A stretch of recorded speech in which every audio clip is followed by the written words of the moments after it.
Assalamualaikum warahmatullahi wabarakatuh. Kami dari kelompok 6 akan menyampaikan hasil diskusi kami tentang setengah putaran atau half turn.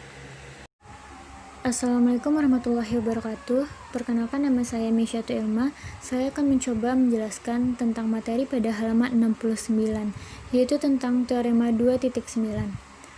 Jika disimpulkan menggunakan bahasa Indonesia, maka dapat kita lihat seperti ini. Pada halaman 69 ini, kita dapat menerapkan teorema 2.9 untuk membuktikan bahwa hanya ada satu half turn atau setengah putaran yang memetakan titik A tertentu ke titik B yang diberikan. Untuk menunjukkan ini, kita anggap ada setengah putaran HD dan HE, sehingga HDA sama dengan B dan HEA sama dengan B. Maka didapatkan HDA sama dengan HEA.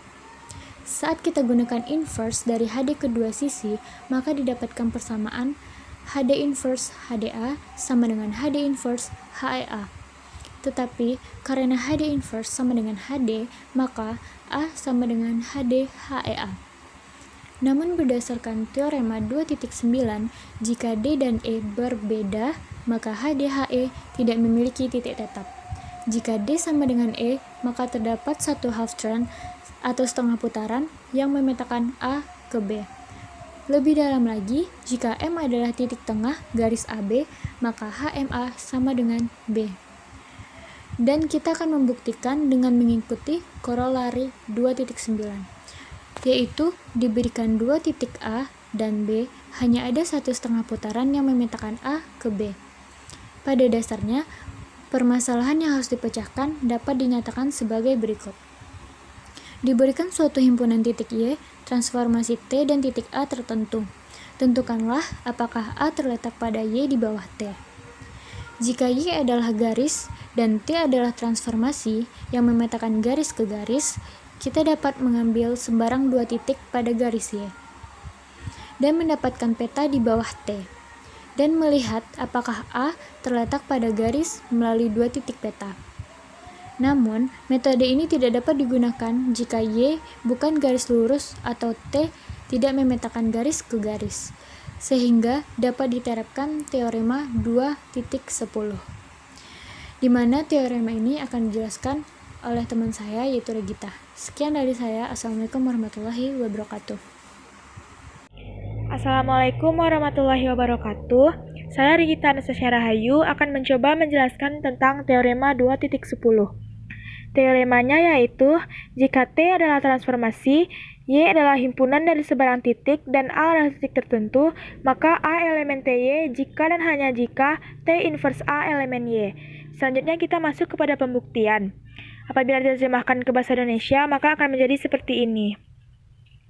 Pembuktiannya yaitu, jika A elemen TY, maka di sana ada titik B elemen Y, di mana TB sama dengan A, sehingga T adalah transformasi dan T memiliki inverse. T inverse buka kurung siku TB, tutup kurung siku sama dengan T inverse A. Namun, T inverse buka kurung siku TB, tutup kurung siku sama dengan buka kurung siku T inverse T, tutup kurung siku B. Ini akan sama dengan B. Jadi didapatkan B sama dengan T inverse A.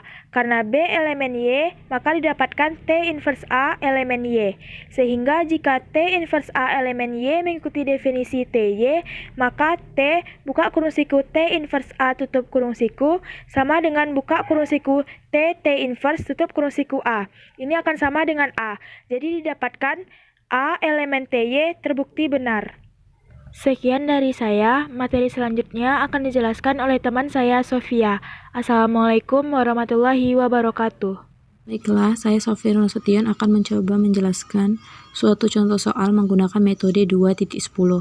Di sini bisa kita lihat suatu contoh soal menggunakan bahasa Indonesia yang membuat kita sedikit susah untuk memahaminya. Untuk itu, kami sudah menyediakan suatu ringkasan dalam bahasa Indonesia agar mudah dipahami oleh pendengarnya.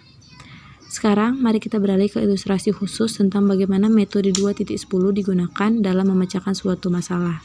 Contoh, tentukan Y sama dengan titik X, Y, di mana X kuadrat tambah 4Y kuadrat sama dengan 16, dengan titik A yaitu 4, min 3, C 3,1, dan T adalah suatu porosnya di X.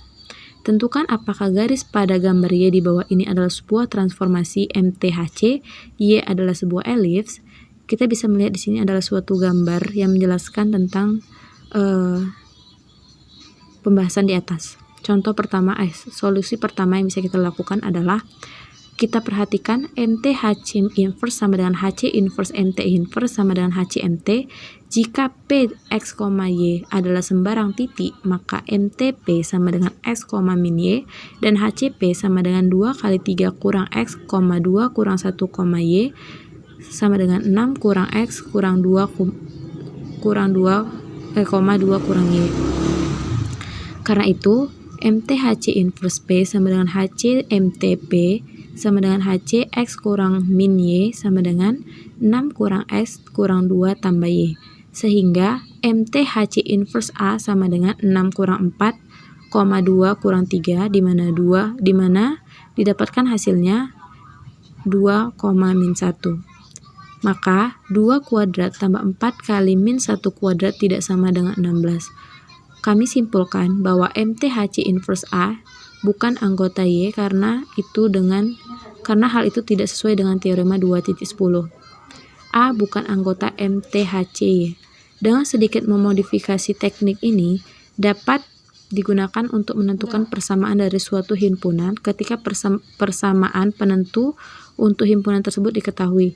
Dari contoh di atas kita dapat menyatakan bahwa untuk setiap titik P, X, Y, P anggota MTHC jika dan hanya jika MT/MC inverse P elemen Y, tapi MTHC inverse P sama dengan 6 kurang X kurang 2 tambah Y. Jadi, MTHC inverse P bukan anggota Y jika dan hanya jika 6 kurang X 2 tambah Y anggota titik X, Y di mana X kuadrat tambah 4Y kuadrat kurang 12X tambah 16Y tambah 36 sama dengan 0. Yang artinya X kuadrat tambah 4Y kuadrat kurang 12X tambah 16Y tambah 36 sama dengan 0 adalah suatu persamaan yang menentukan untuk gambar Y di bawah pemetaan MTHC. Demikian ringkasan yang dapat kami sampaikan. Apabila ada kesalahan atau kekurangannya kami mohon maaf. Assalamualaikum warahmatullahi wabarakatuh.